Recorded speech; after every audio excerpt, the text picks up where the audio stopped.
नमस्ते दोस्तों, मैं आर्य सोमदेव स्वागत करता हूं आपका आर्य राष्ट्र यूट्यूब चैनल पर। दोस्तों, आजकल एक दलित वर्ग विशेषकर अम्बेडकरवादी अपने राजनीतिक स्वार्थ के लिए आर्यों को लेकर कुटाराघात करते हैं। कुछ विधर्मी आर्यों को विदेशी होने की काल्पनिक मान्यता जो कि अंग्रेज और विदेशी इतिहासकारों द्वारा दी गई है, जिनका उद्देश्य केवल भारत की अखंडता एकता का नाश कर फूट डालो राज करो है। कुछ विधर्मी उन्हीं मान्यताओं को बढ़ावा दे रहे हैं।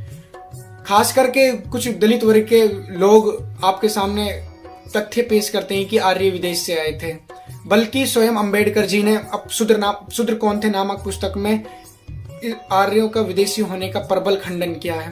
तो दोस्तों, आज की इस वीडियो में हम इसी विषय पर चर्चा करेंगे कि क्या वास्तव में आर्य विदेश से आए थे। आज की इस वीडियो को देखने के पश्चात कोई भी विधर्मी दुष्ट आपके सामने ये दावा नहीं कर पाएगा कि आर्य विदेश से आए थे। आज मैं आपके सामने तथ्य और प्रमाण देकर ये सिद्ध कर दूंगा कि आर्य विदेश से नहीं बल्कि इसी भारतवर्ष के मूल निवासी थे। साथियों, एक अंग्रेज अधिकारी भारत आया और भारत के अंदर वो लगभग 40 वर्षों तक रहा। उसका नाम था विलियम एडम। विलियम एडम बहुत ही उच्च स्तर के अधिकारी थे। अंग्रेजों की संसद हाउस ऑफ लॉर्ड्स के वो बहुत दिनों तक सांसद भी रहे। तो साथियों, जो विलियम एडम को भारत के अंदर भेजा गया था, तो विलियम एडम को बहुत ही उच्च स्तर का अधिकारी बनाकर भेजा गया था। तो विलियम एडम की इतनी बड़ी हैसियत थी कि यदि वो भारत के अंदर किसी भी गवर्नर या वायसराय को सुझाव देते थे तो वायसराय मजबूर हो जाता था उसके उस सुझाव पर कानून बनाने के लिए। तो इतनी बड़ी हैसियत उस विलियम एडम की थी। विलियम एडम के नीचे बहुत से उच्च लेवल के अधिकारी काम करते थे। उनमें से एक था TB Macaulay. TB Macaulay Bharat के अंदर वो भारतीय शिक्षा को लेकर जो शोध कर रहे थे, रिसर्च कर रहे थे, वो जितनी भी जानकारी थी, जितने भी वो रिसर्च करके जो भी जानकारी कलेक्ट करते थे, वो सारी जानकारी को इमीडिएटली विलियम एडम तक पहुंचाते थे। और फिर विलियम एडम उसके ऊपर एक रिपोर्ट तैयार कर रहे हैं, और विलियम एडम ने एक रिपोर्ट भी तैयार की थी जो कि लगभग 1780 पेजों की थी। साथियों, जो विलियम एडम ने जो रिपोर्ट संसद में पेश की थी, उस रिपोर्ट विलियम एडम की रिपोर्ट में मैकाले की जगह जगह पर टिप्पणी की गई है। और विलियम एडम और मैकाले संसद में घंटों घंटों तक इस बात पर चर्चा कर रहे हैं। और 2 फरवरी 1835 को टीबी मैकाले पार्लियामेंट में खड़ा होकर भाषण दे रहा है और कह रहा है कि मैंने भारत का एक ऐसा क्षेत्र नहीं छोड़ा जहां मैं घूमा नहीं। मैंने भारत को उत्तर से दक्षिण और पश्चिम से पूर्व या पूर्व से पश्चिम मैंने पूरा घूम लिया है। मैंने भारत का प्रत्येक क्षेत्र, बाहरी क्षेत्र भी घूम लिया है और आंतरिक क्षेत्र भी घूम लिया है। लेकिन जो मैं अब कहने जा रहा हूं आप उस पर विश्वास नहीं करोगे, लेकिन मैं वही कह रहा हूं जो सत्य है। तो मैकाले क्या कहता है? मैकाले कहता है कि मैंने भारत के अंदर कोई भी ऐसा व्यक्ति नहीं देखा जो बेरोजगार हो। ये इस बात को मैं नहीं कह रहा, ये मैकाले ब्रिटिश की पार्लियामेंट में खड़ा होकर कह रहा है। मैकाले कह रहा है कि मैंने भारत के अंदर एक भी ऐसा व्यक्ति नहीं देखा जो बेरोजगार हो। मैंने कोई भी ऐसा व्यक्ति नहीं देखा जो दूसरों पर निर्भर हो। मैंने कोई भी ऐसा व्यक्ति नहीं देखा जो दूसरों के आगे हाथ फैलाता हो। ये बात ज्यादा पुरानी नहीं है। 1835 में ये मैकाले पार्लियामेंट में कह रहा है। तो दोस्तों, फिर टीबी मैकाले कहता है कि मैंने अपने बहुत से क्षेत्र देखे हैं, लेकिन मैंने कोई भी ऐसा क्षेत्र नहीं देखा जो भारत के एक क्षेत्र के बराबर हो। तो उससे पार्लियामेंट में पूछा जा रहा है वो कौन सा क्षेत्र है। तो टीबी मैकाले बताता है कि भारत का सूरत। यदि यूरोप के जितने भी शहर वो सारे एक बाजू में, तो भी अकेला सूरत इन सब पर भारी है।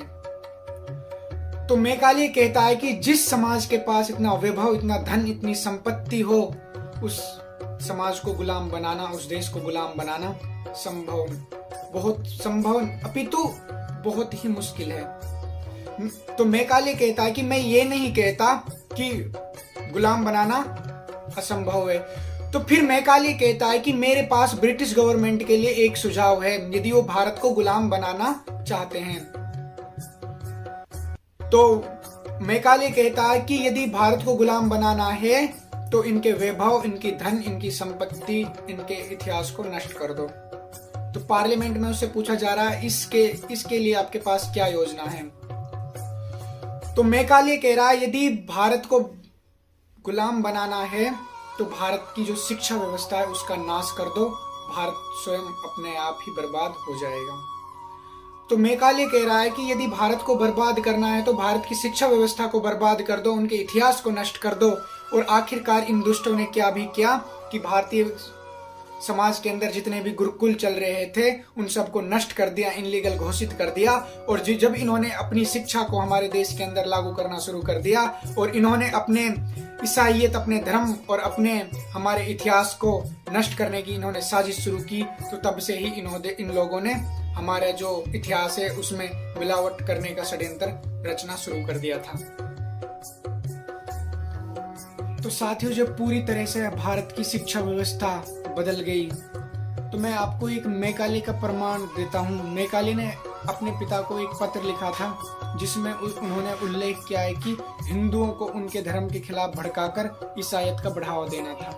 ये पत्र वह है, आप देखिए।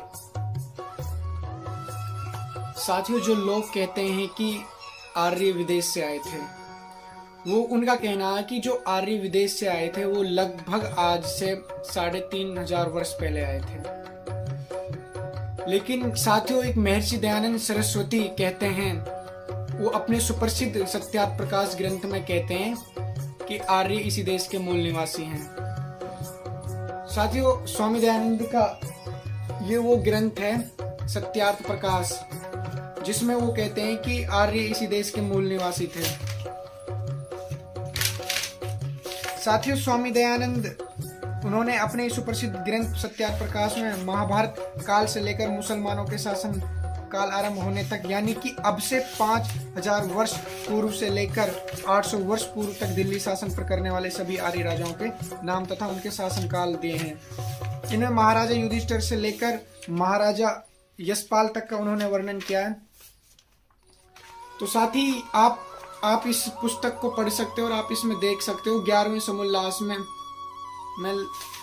321 पेज पर। तो उन्होंने इसमें स्पष्ट मना किया है कि आर्य इसी देश के थे, अर्थात कोई दूसरे देश के नहीं थे। तो साथियों, स्वामी दयानंद में इनमें महाराजा युधिष्ठिर से लेकर महाराजा यशपाल तक के 124 राजे हुए हैं, जिन्होंने कुल 4157 वर्ष 9 महीने 14 दिन राज्य किया। महाराजा युधिष्ठिर से पहले के सभी राजाओं के नाम महाभारत में लिखे हैं। इस बात से पूरी तरह प्रमाणित हो जाता है कि आर्य ही सदा से इस भूमि पर रहे हैं, वो कहीं बाहर से नहीं आए थे। तो साथियों, इसके अलावा मैं आपको एक और प्रमाण देता हूं। साथियों, डेविड फ्रोले ने एक पुस्तक लिखी थी जिसका नाम है the myth of the Aryan invention of India. वह लिखता है कि आर्यों के भारतवर्ष में कहीं बाहर से आने की बात तथा यहाँ के लोगों पर हमले की बात दोनों ही निराधार है। 19वीं सदी के इतिहासकारों ने अपनी बात सिद्ध करने के लिए तथ्यों को तोड़ा मरोड़ा है। वो लिखता है कि भारत में आर्यों तथा अन्य धर्मों और संस्कृति के आधार पर कोई भी भेद नहीं है। साथियों, डेविड फ्रोले अपनी पुस्तक में लिखता है कि आर्य भारतवर्ष के ही मूल निवासी हैं। अंग्रेजों ने भारत में अपने आगमन को जायज सिद्ध करने के लिए ही ये बात घड़ी थी।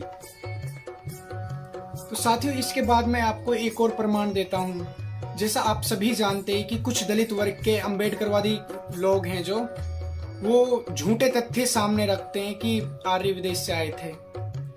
बल्कि मैं आपको भीमराव अंबेडकर की ही पुस्तक का एक आपको प्रमाण देता हूं। साथियों, 1948 में प्रकाशित शूद्र कौन थे नामक पुस्तक में भीमराव अंबेडकर ने आर्य आक्रमण की विस्तार से समीक्षा की और संपूर्ण समीक्षा के पश्चात निम्न सार सामने रखा। साथियों, डॉक्टर भीमराव अंबेडकर जी कहते हैं कि वेदों में आर्य नाम की किसी नस्ल का उल्लेख नहीं है। वेदों में कोई सबूत नहीं कि आर्यों ने बाहर से भारत पर आक्रमण किया और दासों और देशियों का पराजित किया। तो साथियों, भीमराव अंबेडकर इसके अलावा ये भी कहते हैं कि वेदों में इसका कोई प्रमाण नहीं है कि आर्य, दास और देशियों भिन्न नस्ल के थे। साथियों, ये खुद भीमराव अंबेडकर जी अपनी पुस्तक में कह रहे हैं कि वेदों में इसका कोई प्रमाण नहीं है कि आर्य, दास और देशियों भिन्न नस्ल के थे। तो साथियों, यदि देखा ही जाए तो आर्य शब्द एक श्रेष्ठ और सम्मानित तथा श्रेष्ठ व्यक्ति है, न कि कोई समुदाय। इसी प्रकार द्रविड़ भी कोई समुदाय नहीं होता।